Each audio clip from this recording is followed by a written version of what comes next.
6 bells on the forenoon watch signified the arrival of 1100 hours, and it's time to honor Harry Kenneth Vaughan.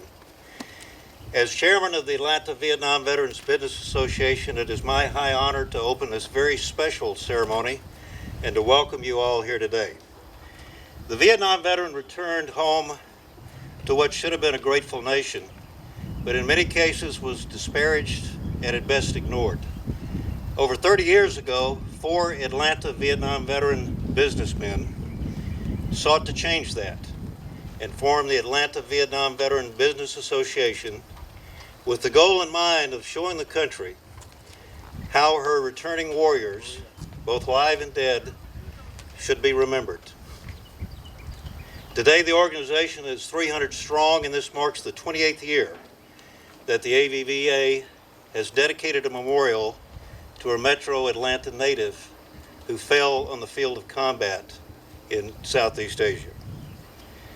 There are many people that have made this day possible, and they'll be recognized as we go through the ceremony, but I did want to go ahead and call attention to this incredible, talented ensemble of soldier musicians from the 116th Army Band, from the Georgia National Guard, and also our color guard from the 2nd Battalion, 47th Infantry Regiment stationed at Fort Benning, and that's the unit that Harry served under.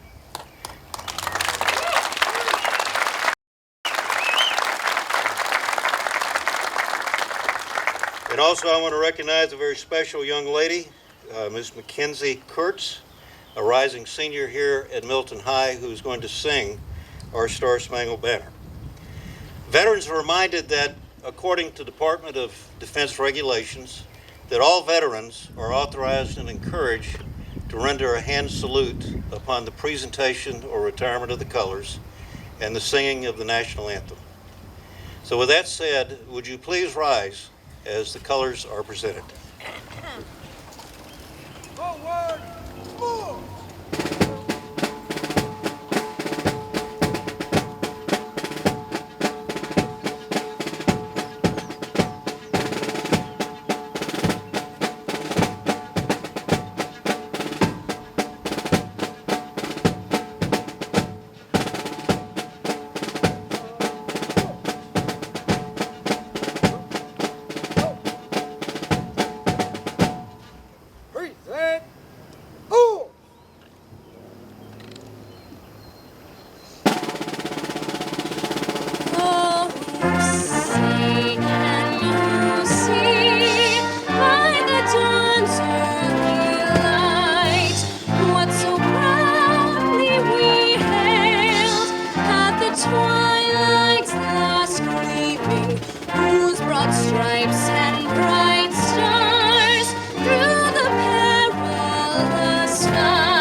If you will, please remain standing for the invocation that will be delivered by Avvba member and Vietnam prisoner of war, Chaplain Father Robert Certain. Let us pray. O Judge of the nations, we remember before you with grateful hearts Harry Kenneth Vaughan and the men and women of our country who in the day of decision ventured much for the liberties we now enjoy, and who gave the last full measure of devotion by laying down their lives for us. Grant that we who have been blessed by their sacrifice may not rest until all the people of this land share the benefits of true freedom and gladly accept its disciplines. This we ask in your most holy name. Amen. And now I'd like to bring to the podium the AVVA president, a decorated assault chopper pilot from Vietnam, Kurt Mueller.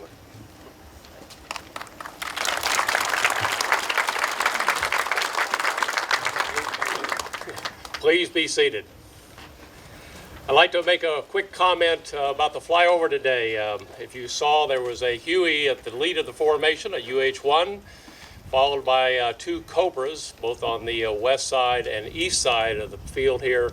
And as you probably, for all of us who served in Vietnam, those sounds became very familiar to us, and particularly if you were an infantry person, how valuable those sounds were to you to either cover you with gun cover or to rescue you or pull you out of a situation.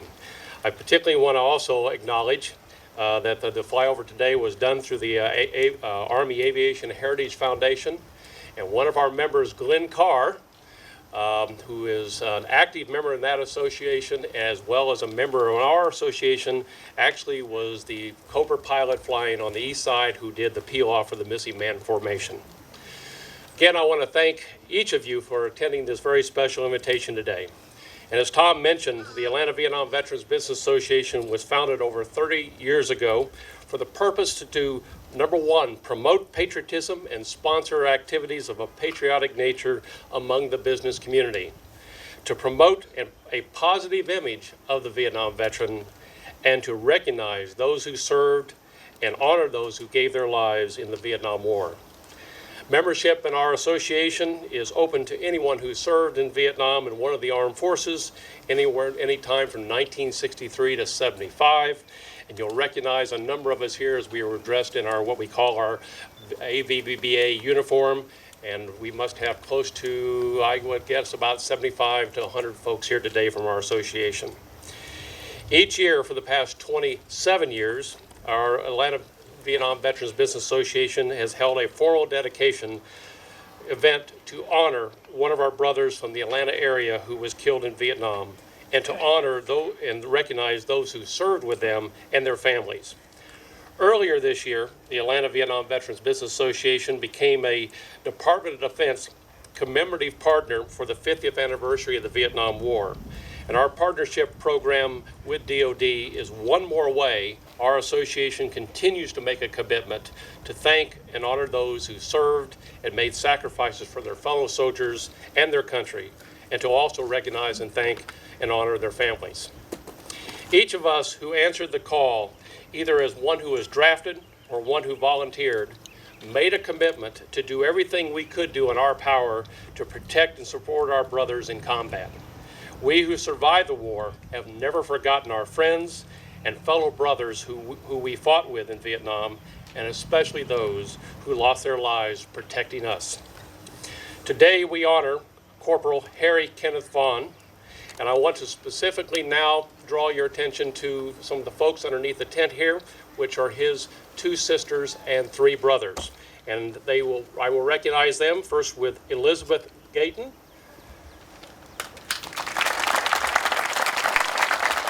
Cindy Etris, and his three brothers, Andy Vaughan,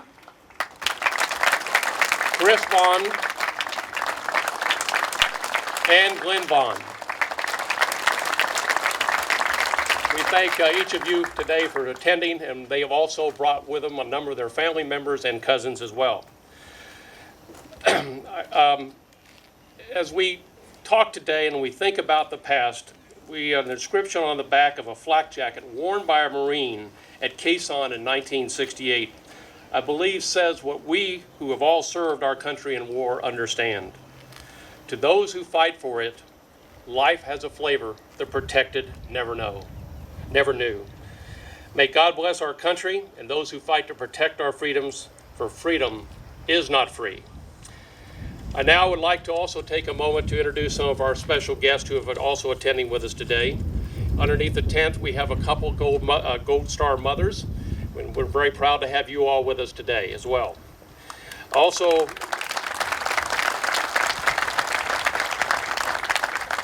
we're also pleased to have with us today several of the individuals who actually served with Corporal Vaughan. Tom Flincham, his company commander. Mike Costner, his squad leader. Jerry Jaworski, one of his platoon members. In addition to that, we have Harris Pruitt, who was with A Company,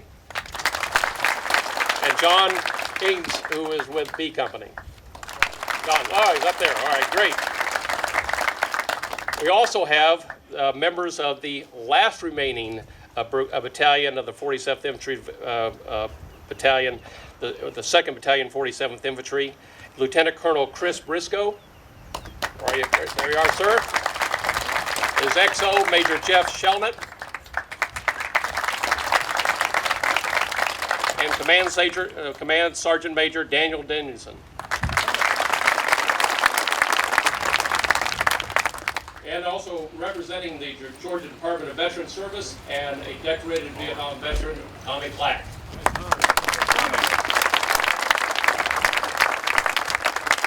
In addition, we have a number of folks here from the city of Milton, many of which really helped us pull this program together. Mayor Joe Lockwood.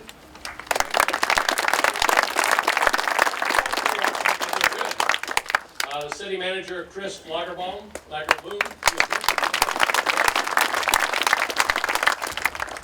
Also a member of Atlanta Vietnam Veterans Business Association and city council member, Bill Lusk. Council member Matthew. Council member Rick Moray. We also, I understand, have a number of folks, I think, from the Milton High School class of 1967. Again, we thank all of you for being here today.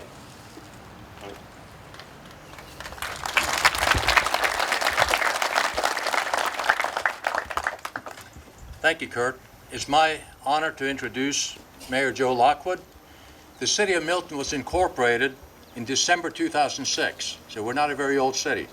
The first election for public officials was conducted on November 7th, 2006, and the city of Milton was officially formed on December 1st, 2006. Mr. Joe Lockwood, a local business owner, family man, and community leader, was elected as mayor. Mayor Lockwood, who has lived in the area for 25 years, is the only mayor our city of Milton has ever had, and without their support, we could not have conducted this ceremony. Mayor Joe Lockwood.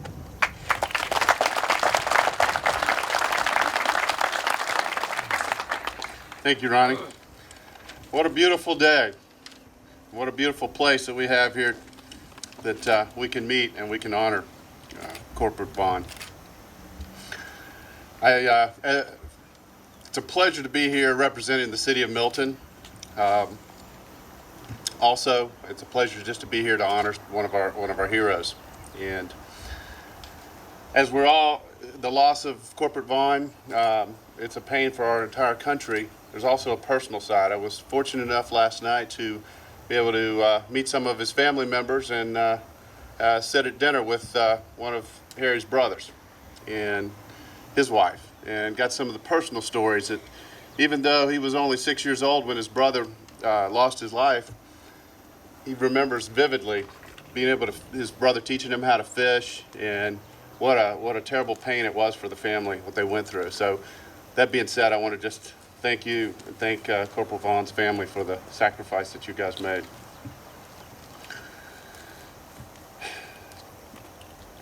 This is also a time that we're not only honoring Harry, Corporal Vaughan, but also I want to take a second just to thank everyone that has either has served or is serving right now. And I think we all just need to realize what it's like. These guys, either while they're serving or have gotten up every day and put their life on the line for us. just to protect our safety and our freedom. So to that, we as citizens owe them a huge debt of gratitude. So that being said, I just want to take a moment and not only thank Corporal Vaughan's family. It's an honor to be able to remember him here, but also to thank everybody else that has or is serving. And again, like I said, protecting us, our freedoms, and our safety and our security. So that I just want to say thank you very much. And also, I noticed we're fortunate to have some of our students, our seniors here from Milton High School. And we appreciate you guys being here. And to put it in perspective, just like I talked a little bit about getting some memories from Harry's family, some personal side, you guys as seniors and probably getting ready for the next stage in life, going to college, or whatever you're planning on doing, you got to put this in perspective.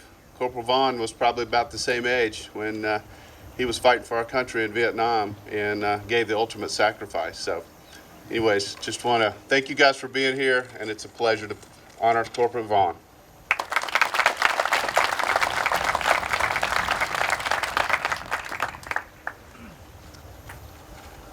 We began this process a little bit more than 1 year ago when we made contact with the Vaughan family, specifically his brother Andy.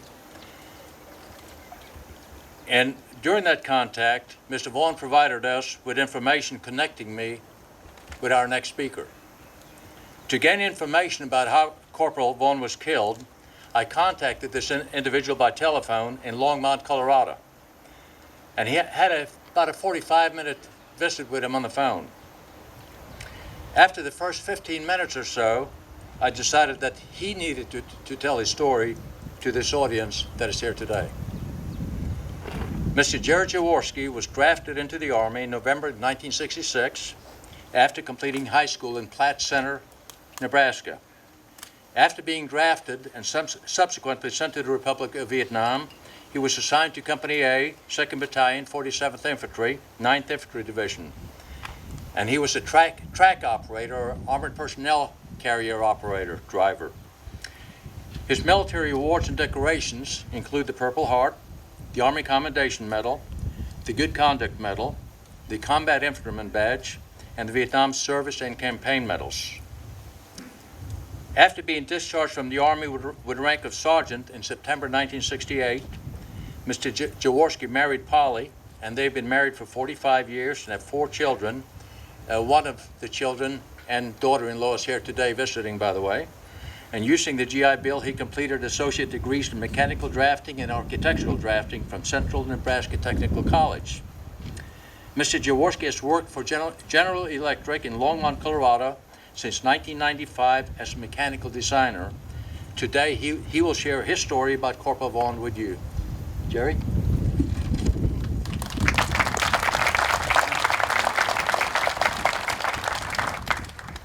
Thank all of you for being here today. Like Ronnie said, I have been asked by the Atlanta Vietnam Veterans Business Association to share some of my memories of Harry Vaughan in Vietnam. I consider this opportunity to reflect on Harry an honor and a privilege. Even though I only knew Harry for a relatively short time, we became good friends in Vietnam. I was present at the incident in which Harry and others were killed in Vietnam in spring of 1968. At the time of his death, Harry and I were both armored personnel carrier drivers for our respective mechanized infantry squads. Armored personnel carriers were more commonly called APCs or simply tracks. We track jockeys, as we were sometimes called, socialized together and frequently helped each other out with repairs and maintenance on our vehicles. We were always with or near our tracks, just in case we had to quickly mobilize to either move to a new location or assist another unit that had come under attack. The positive side of being a track driver was that we never had to go on a foot patrol. However, the negative side was, as drivers in the vehicles, we were exposed to constant danger from landmines and RPGs, rocket-propelled grenades. Practically everyone else in the squad, which numbered more or less around 10 infantrymen, sat on top of the vehicle. In Vietnam, it was much safer to be riding on top of an APC than it was to be riding inside an APC. But to drive, we really had no other practical choice but to actually be inside the vehicle.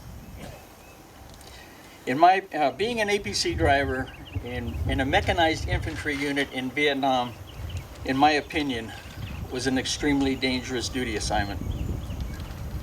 On the morning of March 7th, 1968, our company left our fire support base called Gray and began an operation in the Bin San rubber plantation, which was east of then Saigon. This rubber plantation was thought to be heavily infested with the enemy, or Viet Cong. Initially, I was the lead APC of that column headed toward the plantation that morning.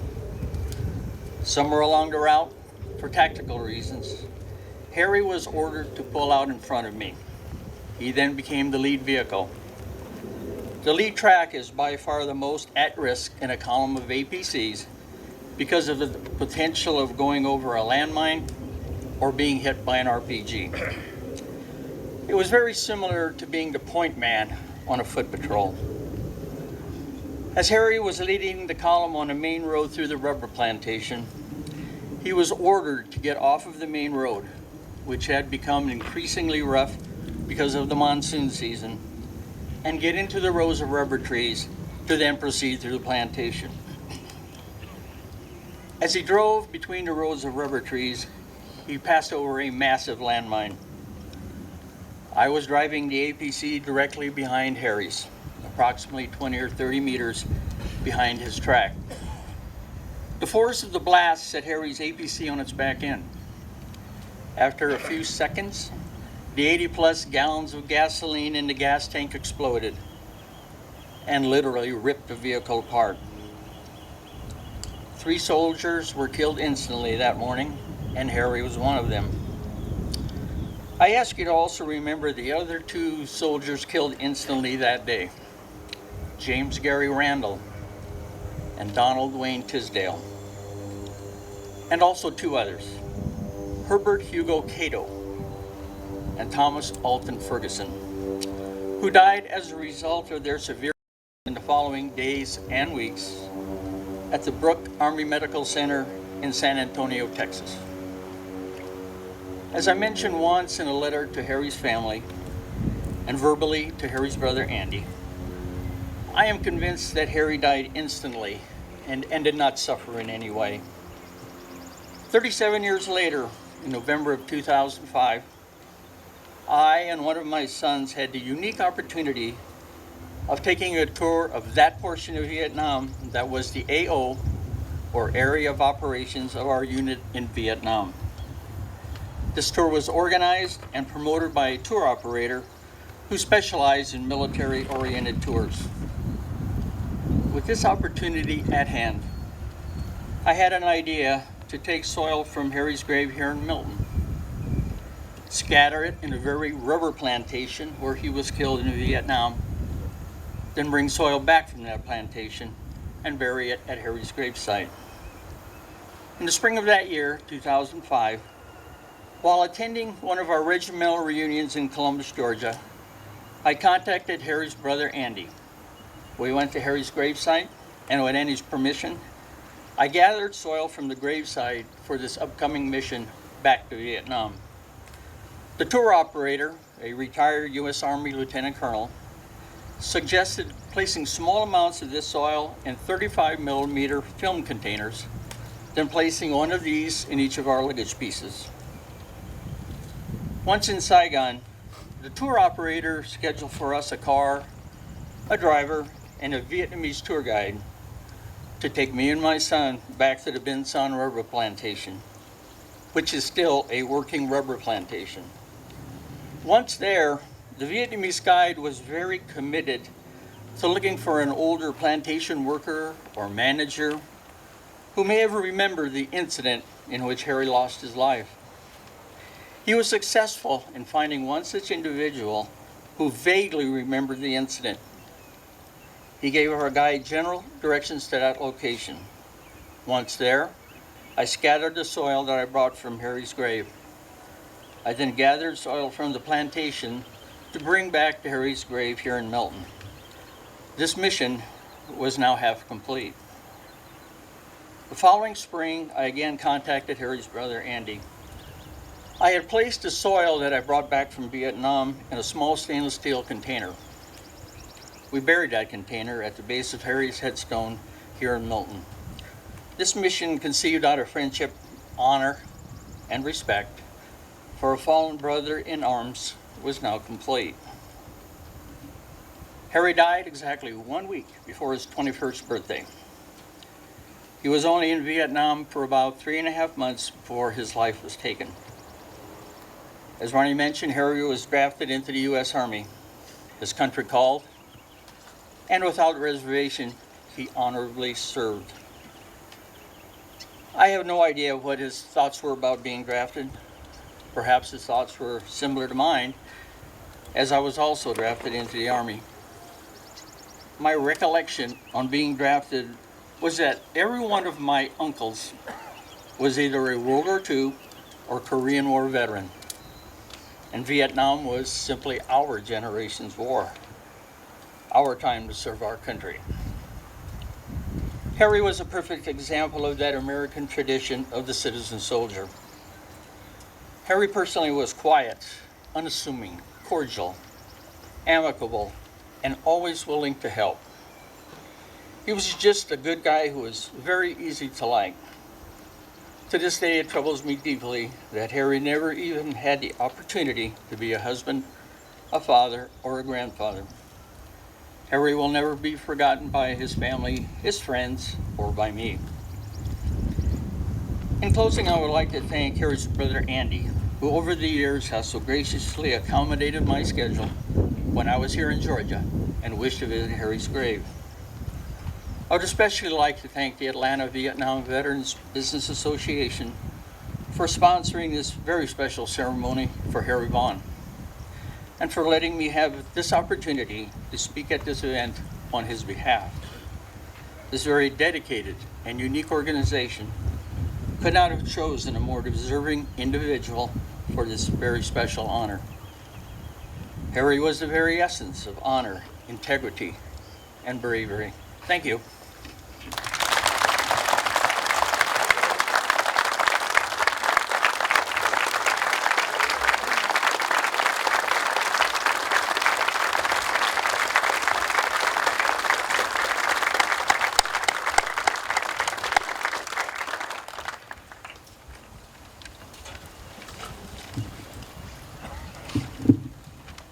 I was told I should try to turn up the volume.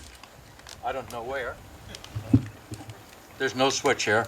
Sorry about that. I'll try to be closer to the microphone. Okay? Now you know why I want him to tell his story. Quite moving.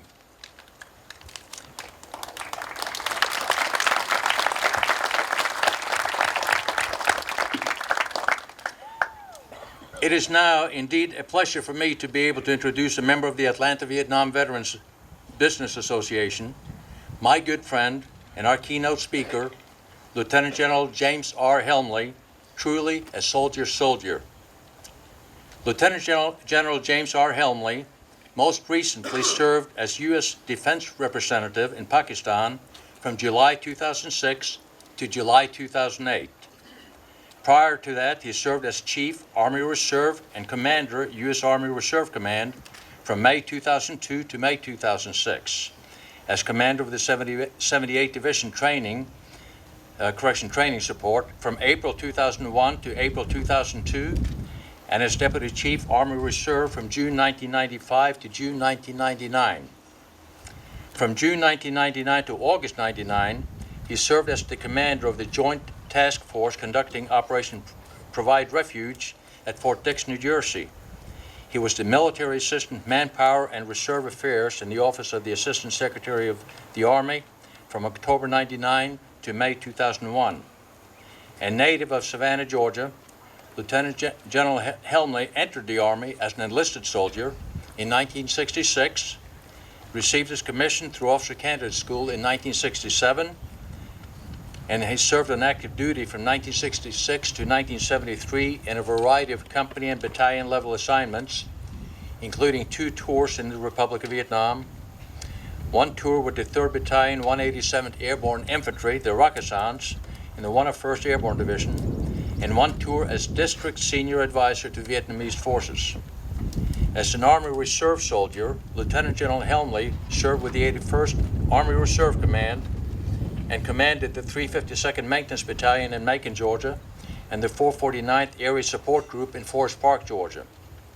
His military education began with the Officer Candidate School and culminated with the Army War College. Among his numerous awards and decorations are the Distinguished Service Medal with Oak Leaf Cluster, Legion of Merit with Oak Leaf Cluster, Bronze Star with Valor Device and 3 Oak Leaf Clusters, Meritorious Service Medal with Silver Oak Leaf Cluster, Army Commendation Medal with 4 Oak Leaf Clusters, Combat Infantryman Badge, Parachutist Badge, Army Staff Identification Badge, and Ranger Tab. He was inducted into the Infantry Hall of Fame in 1966. He retired from active military service on 31 October 2008 after more than 42 years of active and reserve service. He is married to the former Maria Glassbrenner from Columbus, Georgia, who is here with him today, and they have 2 daughters. Please welcome Lieutenant General Helmley.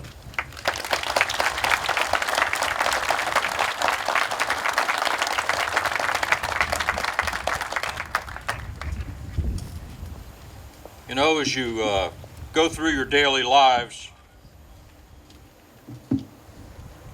certain things, it could be a sound, a sight, maybe a smell, a voice, something you read, reminds you of past events in your life. For most of us,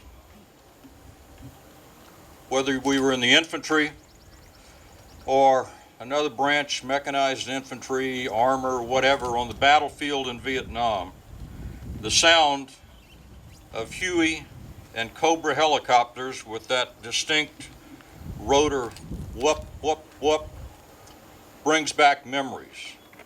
I've got to tell you, as that wonderful rendition of our country's national anthem was sung and played with such distinction by our soldier musicians from the 116th this morning, and we had the flyover, I teared. I teared thinking of this American soldier that we honor here today and the 58,266 of his colleagues whose names are inscribed on the Vietnam Memorial. We honor them all here today. Thank you, Ronnie, for that kind introduction. My name's Ron Helmley, and I'm an American soldier.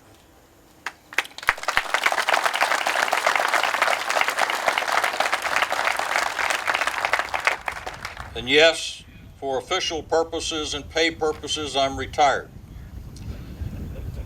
But we have a saying in the Army that soldiering is an affair of the heart. And I will tell you that until the day my heart stops beating, I will be an American soldier. Because I am proud to have served with the Harry Vaughans and those other 58,000 Americans. I wish to begin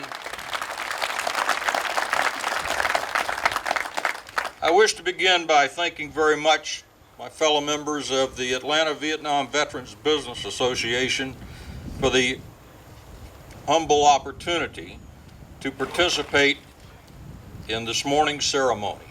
And I know we have recognized the VIPs in the audience, but there are again 2 groups who are especially close to the honoree today and to others who have given, as we say, the last full measure of devotion. So again, to the Vaughan family and to the Gold Star mothers, God bless you and thank you for your sacrifice to our country.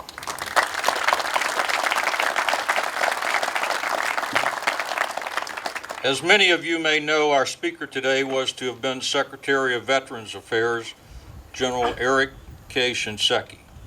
General Shinseki has sent his regards and regrets that current events in Washington and elsewhere cause him to not be with us today. I think we can all understand that.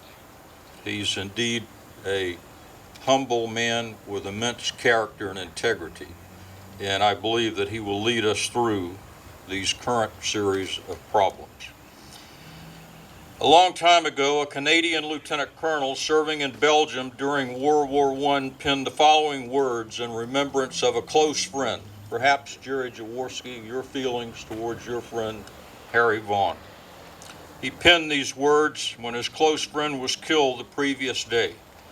His poem, In Flanders Fields, has resonated through the ages for generations of warriors in America and in our allied countries. And I quote, "Take up our quarrel with the foe. To you from failing hands we throw the torch. Be yours to hold it high.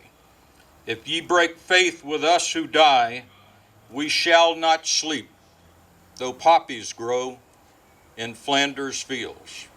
End quote. Beginning tomorrow, many of our fellow citizens across this great land will begin celebrating Memorial Day with special sales, barbecues, fun excursions to baseball games, amusements, etc. There are two national holidays in America that are set aside to honor and remember the warriors of our nation. Memorial Day to honor those who have, as President Lincoln said, and I quote, "provided the last full measure of devotion," end quote, and Veterans Day, to honor those living who have fought in our nation's wars. Today, unfortunately, too many of our fellow citizens see these as days for personal enjoyment. Businesses see them as opportunities to lure more customers, and too many don't know for what reason these holidays exist at all. They simply care that it is a holiday, time off from work, and a reason to have fun. Contrast that with the service and the sacrifice of Harry Vaughan and his fellow warriors who didn't have fun. Today we gather here as caring and unforgetting citizens to remember the fallen of our wars in the name of Corporal Harry Kenneth Vaughan, and to not break faith with Corporal Vaughan and the more than 3.7 million of his countrymen, veterans of every war and conflict from the Revolutionary War until the present, who have made the ultimate sacrifice. We remember and honor them all, along with Harry. Their service helped to shape us as a nation and secured for us and our friends and allies our security in a troubled and still very dangerous world. Except for their service and loyalty, we would be living and facing much different circumstances today. Those who marched to the guns in the 1950s saved the nation. Those in the 1940s saved the world from tyrannical rule. And the most devastating conflict in our country's history, the American Civil War, preserved a union that would, within 100 years, emerge as a world power dedicated to preserving freedom and liberty. Every generation in this country has done its duty, just as the Vietnam generation and just as today's 2 million serving members of our armed forces are doing theirs, under most challenging, difficult, and often dangerous circumstances. On Memorial Day, these Americans' service in uniform and our remembrances of those fallen stands in stark contrast to the ball games, barbecues, sales. Our defenders and fallen were and are ordinary Americans, just like Jerry, just like your mates from the 2nd of the 47th, and just like Harry Vaughan, who performed extraordinary deeds when called to duty, bearing all the risk for our way of life and to allow our way of life to flourish here and in other lands around the world. A memorial written by Civil War orator Robert Greene Ingersoll eloquently captures the significance of Memorial Day for all generations of the following. And I quote, "They died for liberty. They died for us. They are at rest. They sleep in the land they made free. Under the flag they rendered stainless. Earth may run red with other wars, but they are now at peace. In the midst of battles and the roar of conflict, they found the serenity of death." Over 140 years ago, at the end of the Civil War, mothers and grandmothers of the fallen on both sides, blue and gray, gathered in cemeteries across this land to pray and enshroud the graves of their loved ones with flowers. General Joshua Logan, National Commander of the Grand Army of the Republic, was so moved by one such scene that he promoted the need for a National Day of Remembrance. Memorial Day was first called Decoration Day, but to really appreciate the significance of this title, we must understand what it means to decorate. Decorate can simply mean to beautify. We use the word often at Christmas time and on other holidays and for special occasions, weddings, you name it. But the word decorate has a more noble origin.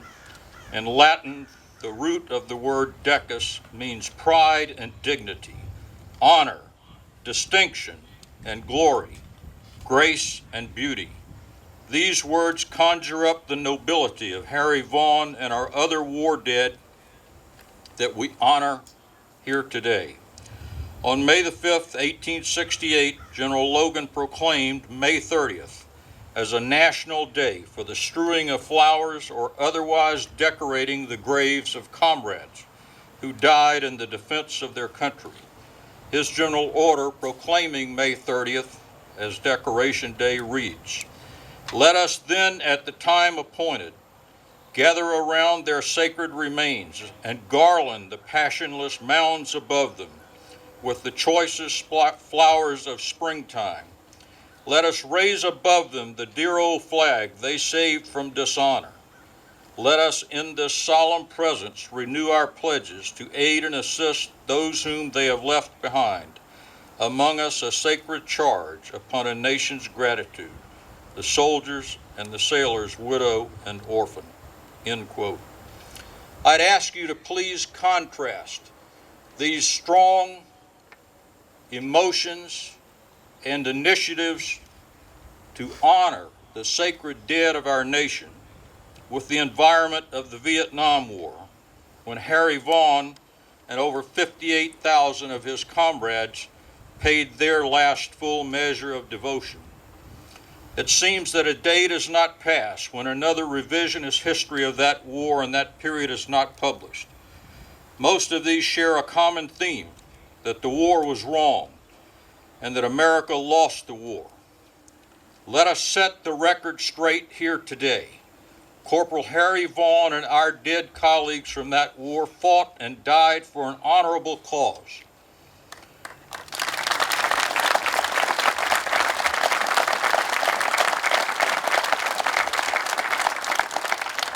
It is a fact that most of the citizens of South Vietnam wished to be free of communist oppression, and we were sent there to prevent them from being subjugated by the North.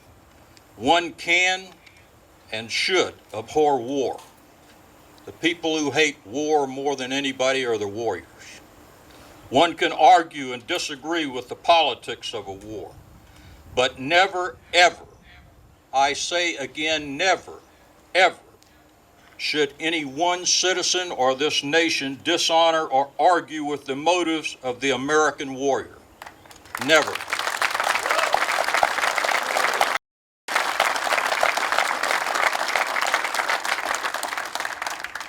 As the title of a famous book and movie states, we were soldiers once and young. And indeed, the average age of those killed in the Vietnam War was the same age as Harry Kenneth Vaughan. We, along with Harry Vaughan, were young, and we fought hard. We did not lose a battle, and we did not lose that war. Our political leadership deserted our South Vietnamese allies and ourselves, the warriors, and simply allowed the North to win. Another popular myth from that war is that Tet 68 was a defeat for our forces and that the Viet Cong won that battle and in turn won the war. Again, a myth, simply untrue.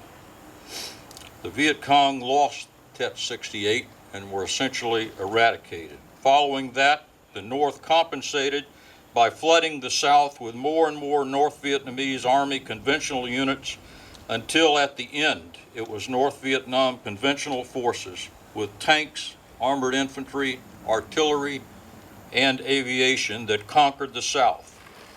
You may ask, why is this important? It is always important and necessary that we know truth, and from that comes the integrity of our history and the understanding that Harry Vaughan was laid to rest along with his other fallen warrior comrades with their sacred honor intact. And I'd like to tell you something. Integrity is a choice. It is consistently choosing the purity of truth over popularity. There are too many popular historians in this country that would have you believe those myths about this war. We were not dope-smoking, ragtag baby killers. This war, like every other, has suffered its share of intentional and unintentional atrocities and civilian casualties. But where we in the American forces discovered those, we held those responsible, accountable for their actions. Do not judge Harry Vaughan and his comrades and ourselves for our actions. Our nation called us, Harry and we went. We answered the call to duty, and we returned home with our sacred honor intact and strong. Harry Vaughan is part of a sacred brotherhood, a brotherhood of warriors, honorable and noble warriors, who when we were called answered. Those who burned their draft cards or otherwise found expedient ways to avoid serving have to live their lives with that stain on their personal honor. We do not. For those of us who served in that war, the memories of that war are seared into our very souls. What the privates, sergeants, lieutenants, captains, and others went through daily, regardless of whether they were in the ground forces, the air forces, or the naval forces, in fact, was simply one of the most grueling, dirty, and life-threatening existences that one can imagine. All of you who served there, regardless of service, are heroes. Be proud of what we did there, of how we served, with dignity, with courage and honor. To do otherwise is to deny Harry Vaughan and our other honored dead from that war their rightful place in American history as honored and revered warriors who valiantly served for a just and good cause, only to be denied a welcome from the citizens who sent us there. It is time to correct forever the record of Vietnam and stop denying that somehow, because our citizens and political leadership of the time lacked the courage and commitment that we, the warriors, exhibited, that our generation of warriors is not also a greatest generation. It may be that our citizenry of World War II was the greatest generation of citizenry. If so, our citizenry and leaders of Vietnam was a shameful generation. It sent its sons and daughters off to war and forgot about them. We did not turn our back on our country. The country turned its back on Harry Vaughan and ourselves.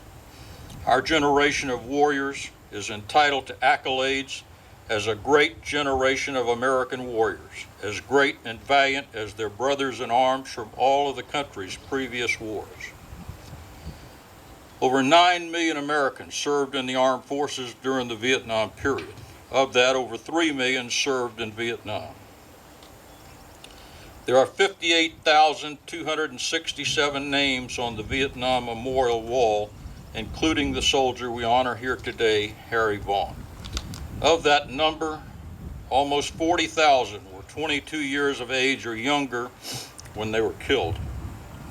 1968, when Harry Vaughan was killed, was the bloodiest year, when we sustained almost 8,300 killed in action. May of 1968 was the bloodiest month, with over 2,400 killed in action. Corporal Vaughan was killed during some of the bloodiest fighting of the war. As a testament to the relatively small segment of our citizenry who fought in Vietnam, during World War II, Harvard University suffered some 691 alumni, who died in World War II. During the Vietnam War, only 12 from the Harvard alumni were killed. I did not personally know Harry Vaughan, though I served in an infantry unit during the same period and in areas close to where Harry was killed. But I knew and loved many other Harry Vaughans, youngsters the same age, who answered when their country called without trying to evade that duty. Many answered the call believing that when faced with combat, they would be fighting for the flag, for patriotism, for freedom. Faced with an unrelenting, hard-fighting, and sometimes fanatical enemy, they found that when they fought for their buddies on their left and right. That's why, Jerry, your remarks were so moving, because you were Harry's buddy, and you were there. Regardless of color, ethnicity, background, or station in life, they fought and we fought for each other. And they fought with skill, courage, and were just as tenacious and unrelenting as any other generation of American warriors. Yes, I personally served with many other Harry Vaughans, and they comprise my heroes in life. Simple, honorable Americans who gave up their lives for a just and honorable cause when their nation called them, and they honored that call. We honor them all here today in the name of Harry Kenneth Vaughan. Mary Elizabeth Fry, a poet, said, and I quote, "Do not stand at my grave and weep. I am not there. I do not sleep. Do not stand at my grave and cry. I am not there. I did not die." Our most famous, probably, American president, President Lincoln, in his famous speech at Gettysburg Cemetery said, and I quote, "It is rather for us to be here dedicated to the great task remaining before us, that from these honored dead we take increased devotion to that cause for which they gave the last full measure of devotion," end quote. Let us, the caring, the unforgetting, the living warriors, the serving warriors, go forth today, holding faith with those who have fallen, holding high the torch that Harry Vaughan and his noble colleagues have passed to us. I want to thank you very much for the opportunity to be with you this morning. God bless the memory of Harry Vaughan and our other fallen warriors of every conflict, and God bless America. Thank you for allowing me to be here.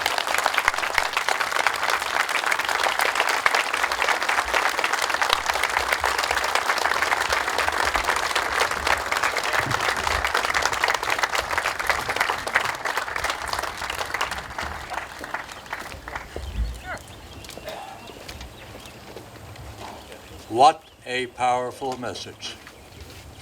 On behalf of the Avvba, I want to say thank you to Lieutenant General Helmy. Small token from our membership. And there's no way I can sit here and not get emotional having listened to his speech. It is just fantastic.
The monument is now being unveiled by the Vaughan family with the assistance of our chairman, Tom Urian, and our president, Kurt Mueller.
At the conclusion of the ceremony, we invite all of you to visit and look at the inscription. And the stone, the monument will be moved later today, and it will be in Freedom Park in the city of Milton, corner of Red Road and Deerfield Parkway, until City Hall is built in the city of Milton, at which time we hope to have it in front of the City Hall.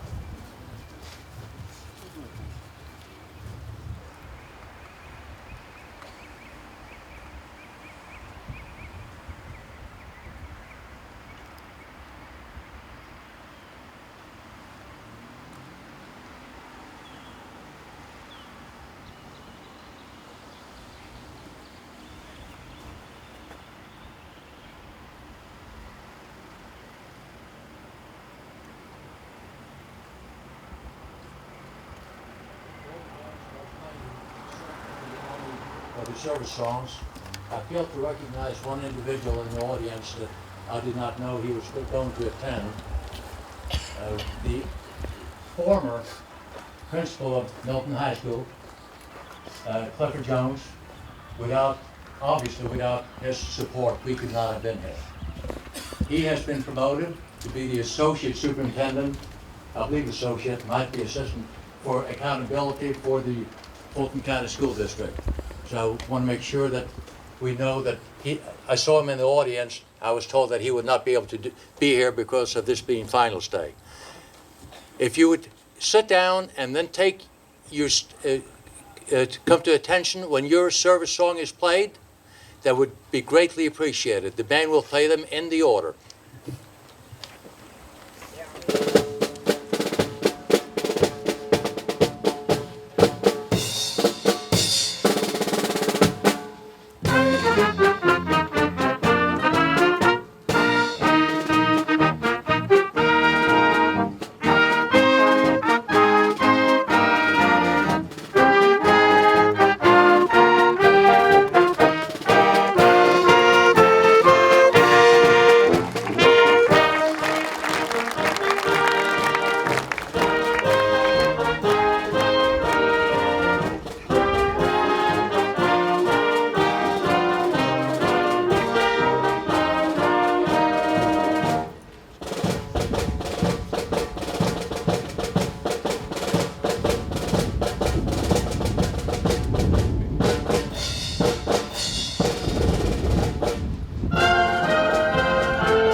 Without whose help we wouldn't be doing all this stuff. Chief Cummings, 116th Band, you are fantastic. Thank you, yes, you're fantastic.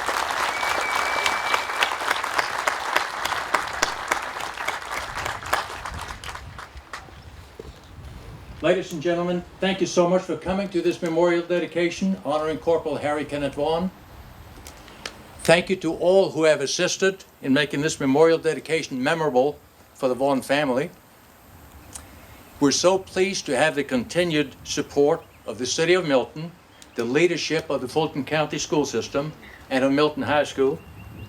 And please rise for the benediction, followed by the playing of taps, the honor salute, and a retirement of the colors.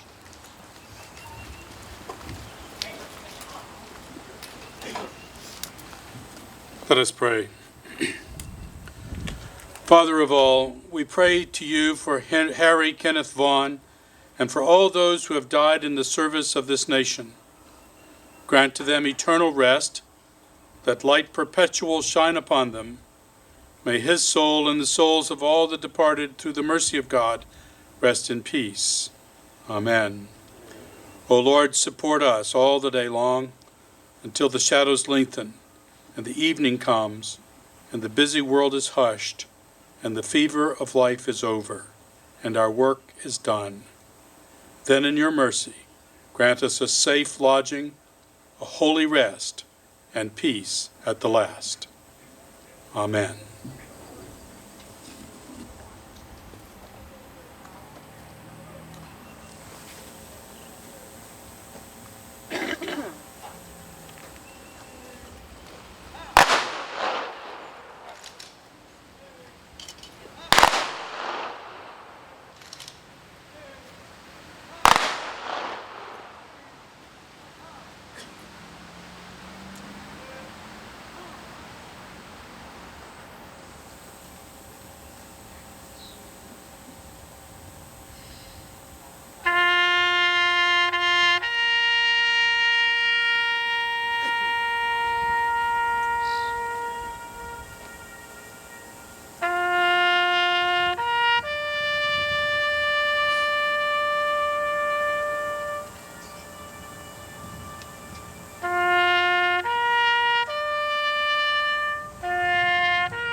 Ladies and gentlemen, this concludes the ceremony. Thank you again for your attendance.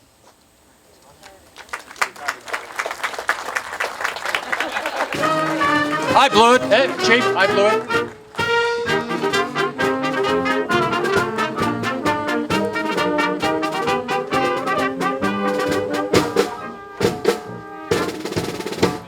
I blew it, my fault. Retire the colors.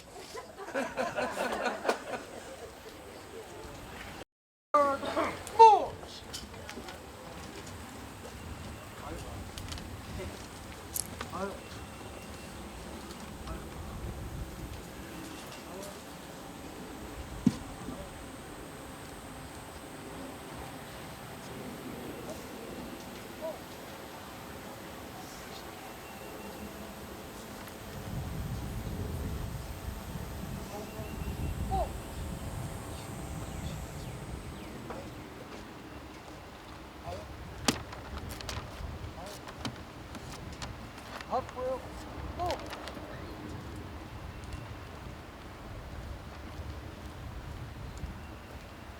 Forward, move.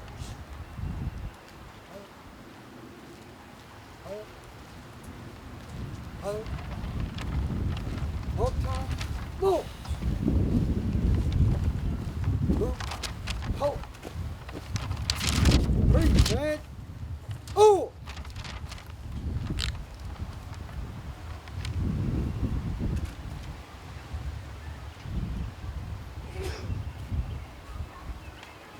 Order! Oh!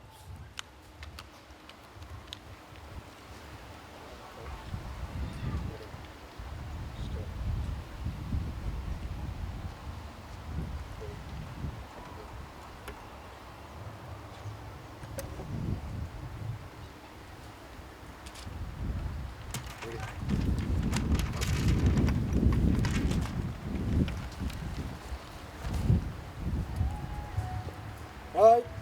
Peace. Forward. March. Up.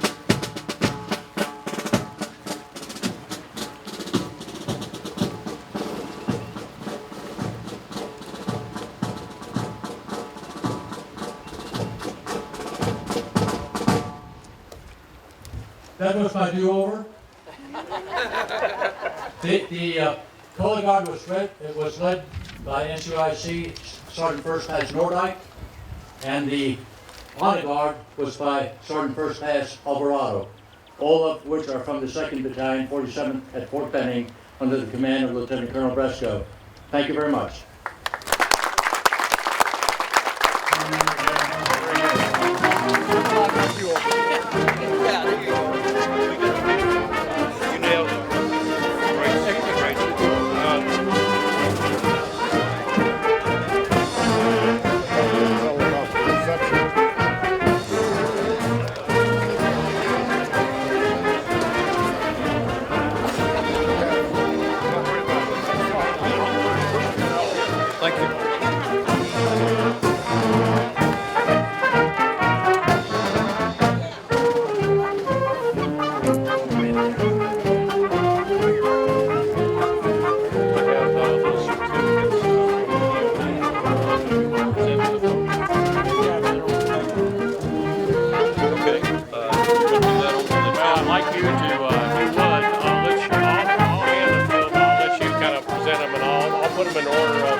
residents back this way. It's going to be a real surprise.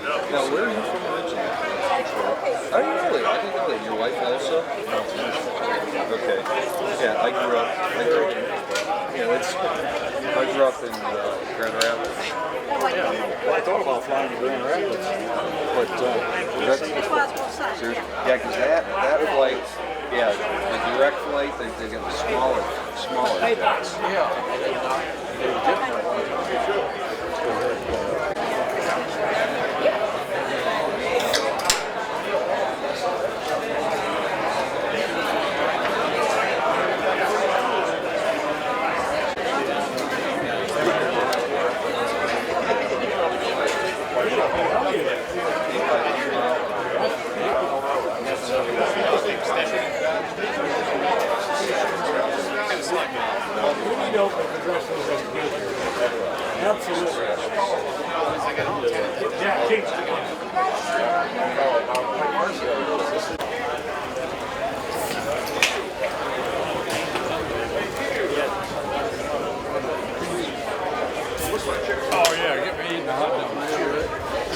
Plan ours. We gotta be careful with the mandatory class. Yeah, gotta die. This is all American. Hamburgers and hot dogs.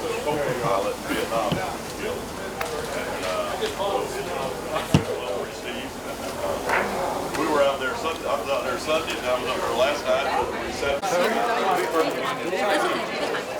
My wife went to Little Rock, Nova Marathon.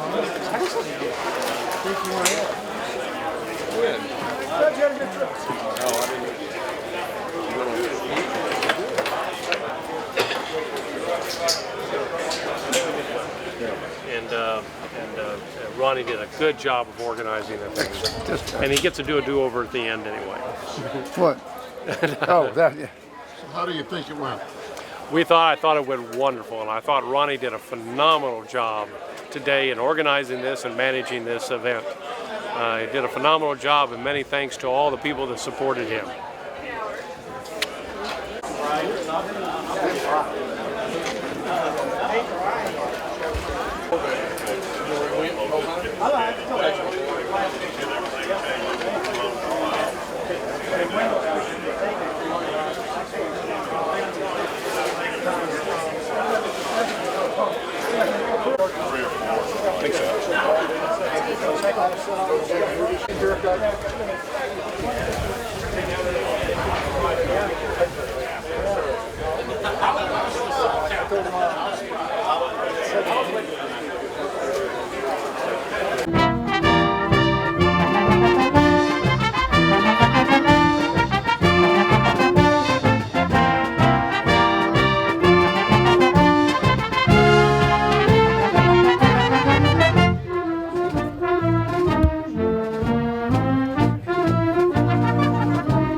and guide through the night with the light from above, from the mountains to the prairie.